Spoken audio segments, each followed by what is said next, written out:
step into a stark, brightly lit room. Right in the center, suspended in the air, hangs a stone heart.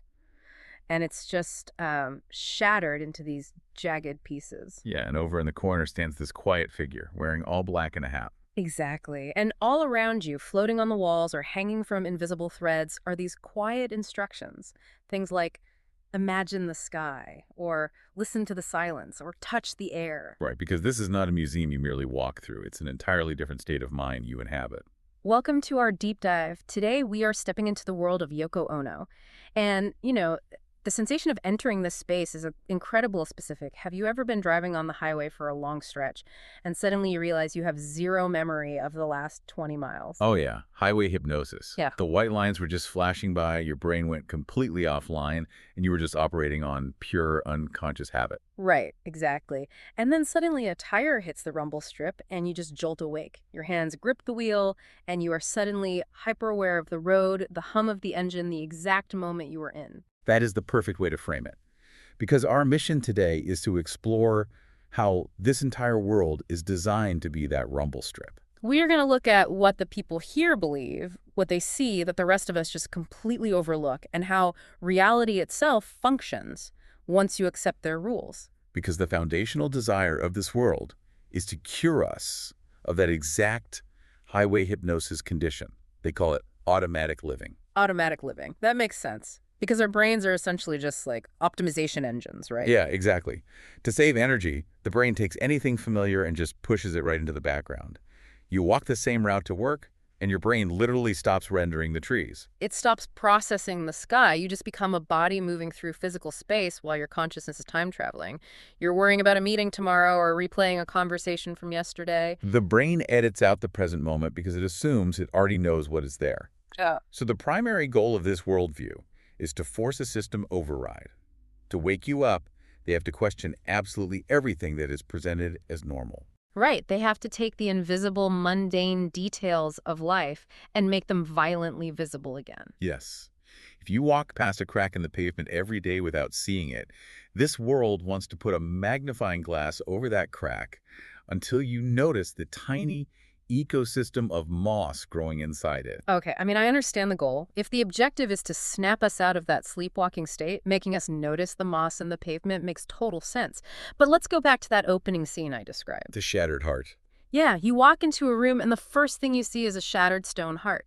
That isn't a gentle awakening. It's really jarring. Why does the alarm clock have to be so abrasive? Well, it's a fair question. Like, why can't the thing that wakes us up just be overwhelmingly beautiful? Because beauty, at least in the traditional sense, is just too easy to consume passively. Think about walking through a standard art gallery. You see a beautiful landscape painting, your brain registers it as pleasant, you nod, and you just move on. Right, it doesn't challenge anything. Exactly. The beauty doesn't disrupt your programming at all. It actually soothes it. So in this world, art and life do not exist to be beautiful. They exist to provoke a cognitive shift.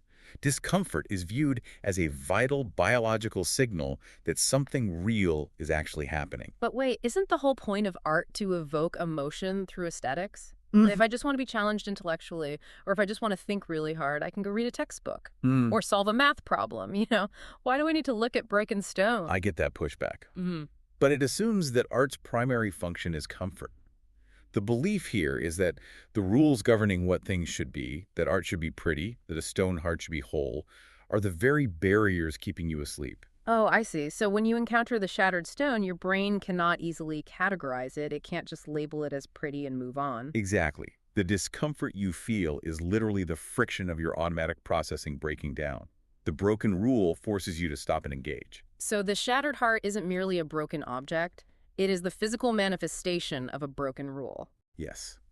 And breaking that rule introduces one of the most vital and maybe counterintuitive beliefs of this entire space. The idea that destruction and creation are the exact same act. Okay, wait. I'm going to need you to walk me through the mechanics of that. How can destroying something be the same as creating it? Those feel like polar opposites. Let's look really closely at the stone heart. To an outside observer operating on standard logic, someone took a hammer, struck a perfectly good piece of sculpture, and just ended its life. Right, it's ruined. But the worldview here shifts the perspective entirely. The strike of the hammer did not just end a form. It instantly birthed a dozen new ones. It created the jagged edges. Oh, and it created the complex shadows where the light now catches the fractures. Exactly. And most importantly, it created empty space between the floating pieces that was never there before. The act of breaking the old form is the very mechanism that gives birth to the new reality. That is so interesting because if we pull that out of the art gallery and apply it to everyday life, that completely changes the narrative around things breaking down, like a ruined plan or a collapsed expectation. It's not just a void anymore. Right. It is the immediate, chaotic creation of a completely new set of circumstances. It really reframes failure and loss. But more than that, it reveals how this world treats what is left behind. If breaking the stone creates physical space, then that empty space is not actually empty. It is a very active participant. People here find profound, heavy meaning in empty space and silence, don't they? The vacuum is just as important as the matter. Yes, which perfectly explains something that confused me at first about this world, the way people communicate here. Right. They rely so heavily on the unseen. They leave these little messages, these instruction pieces, just floating on the invisible walls. They are not grand manifestos. They are tiny, almost impossible prompts. Let me share a few of these for you listening right now. Imagine walking into a room and reading, "Add a sound nobody else can hear." Or another one, "Imagine a garden inside a tear." Or just simply, "Erase a thought." I love those. And those instructions are doing something incredibly radical to human psychology. They are challenging our deepest, most ingrained assumptions about what actually constitutes reality. Because in the standard world, we have a very rigid metric for what is real.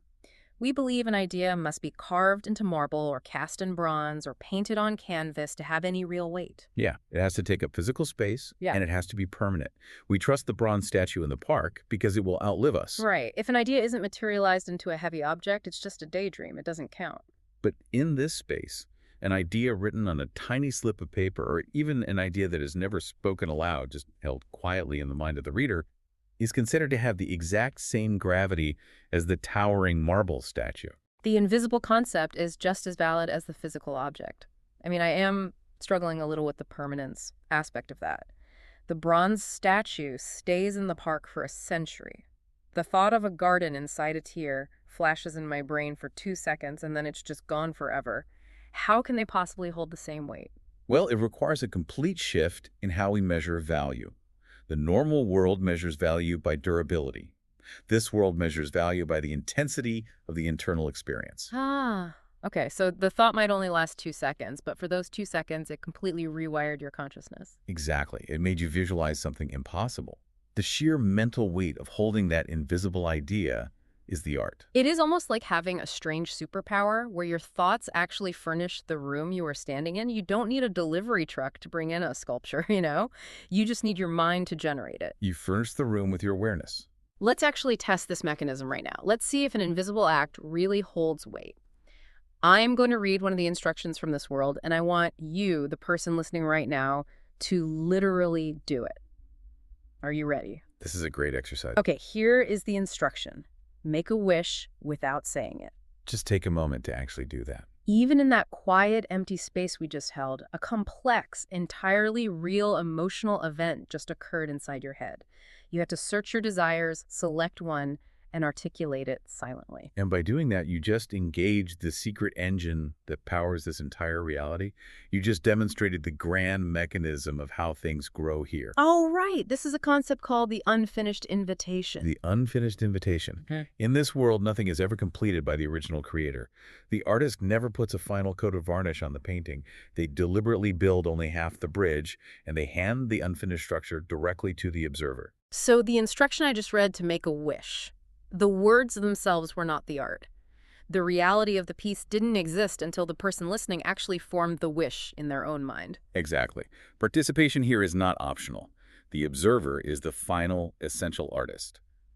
If you don't make the wish, the art simply does not exist. It just remains dormant. That is a staggering departure from how we usually view creation. I mean, we are conditioned to think of the creator as this solitary genius locked in a studio somewhere. Oh, absolutely. They suffer, they toil, they finish their masterpiece, they put a big gold frame around it, and then they invite us in to applaud. Right. We are just the audience. We are definitely not allowed to touch it. That is the classical model. And it is kind of authoritarian in a way.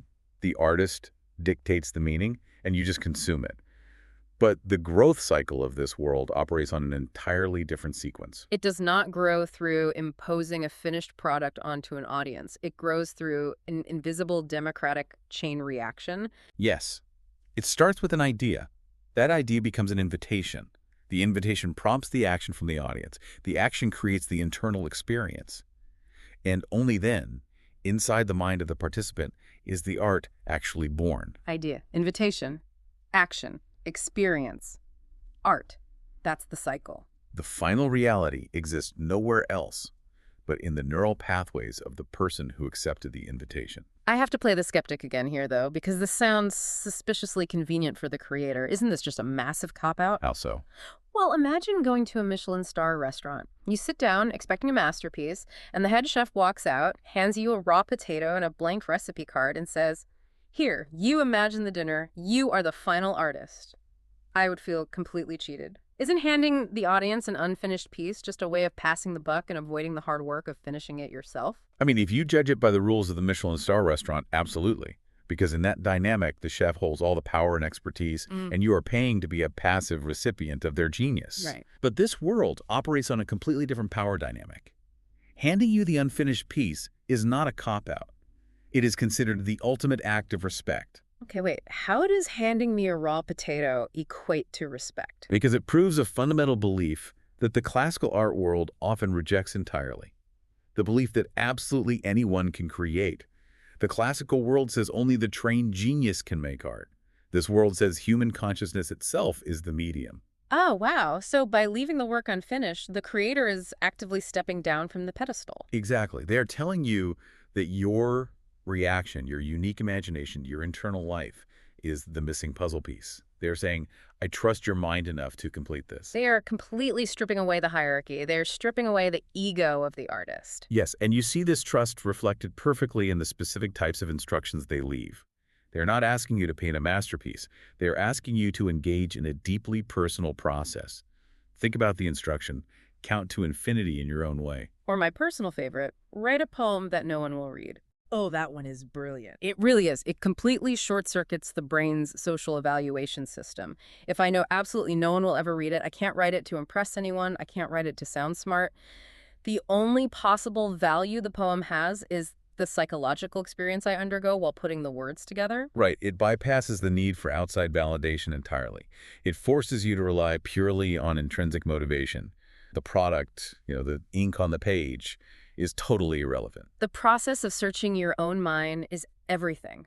It is a profoundly liberating psychological exercise. So if we zoom out and look at this entire philosophy, the shattered heart, the invisible instructions, the unfinished invitations, why does inhabiting this specific worldview matter right now? Like, what happens when a person actually adopts this mindset and walks back into their regular life? Well, it matters because it offers a radical antidote to the way modern life trains us to behave. We are overwhelmingly conditioned to be passive consumers. We consume media, we buy finished products, we accept the societal rules as these permanent, unbreakable marble statues. We walk the same route and just ignore the pavement. Exactly. Adopting this worldview transforms reality from a rigid, closed system where you are just a spectator into an open, endless series of invitations. It turns the mundane into something completely loaded with hidden potential. That crack in the pavement is no longer just failing infrastructure, it is a prompt. It is an invitation to imagine the root system pushing up from underneath. Yeah, and the uncomfortable moment isn't just an annoyance anymore. It is the hammer breaking the stone, creating new space. It demands that you take responsibility for your own awareness. In this world, every single life matters deeply, not because of what you produce or what status you achieve, but because every person holds the intrinsic power to complete the picture. You do not need to be a trained painter. You do not need a studio. You just need to be relentlessly present.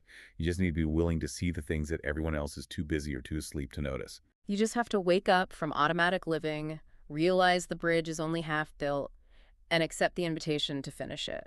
This has been such a profound exploration into a space where the invisible carries all the weight and where the silence is the loudest part of the room. Truly.